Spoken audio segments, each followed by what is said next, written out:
वडील घराच्या बाहेर गेले, तुझा बाप किती शहाणा आहे मला माहिती. बापाची डिसरिस्पेक्ट म्हणून मुलगा बापाची रिस्पेक्ट. कुठे आई मुलाला ओरडती, बाप म्हणत आला की तुला कळतं का ग, अकलीचा भाग आहे का, कशाला त्याच्यावर ओरडती. त्या मुलासोबत समोर आईची डिसरिस्पेक्ट.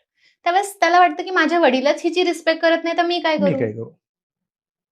ज्यावेळेस वडील बाहेर जातात आणि आई वडिलांबद्दल काहीतरी बोलते, आईच रिस्पेक्ट करत नाहीये तर मी काय करू.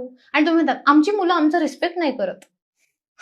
अरे तुम्ही करा ना एकमेकांची रिस्पेक्ट. त्यांना ते दिसू द्या तुमच्या हातात हात, एकमेकांचा स्पेस, टाइम, की ही मम्मा आणि डॅडाचा टाइम आहे, तू मध्ये नाही यायचा, आता तू तुझं तू बघ.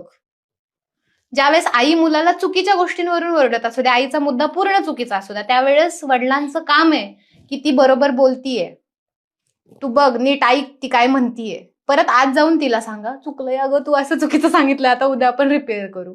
पण तुम्ही त्यांच्या समोर धाड डिसरिस्पेक्ट करता. तुझा बाप किती लायकीचा, मी हे शब्द ऐकलेत.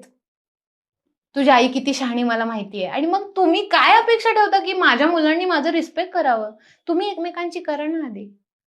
अरे ठीक आहे यार, तुमचं पटत नाही, पण आता तुम्ही चूज केलंय ना की राहायचंय मुलासाठी एकत्र, कर लेंगे यार, झेल लेंगे, देख लेंगे, लेट इट बी.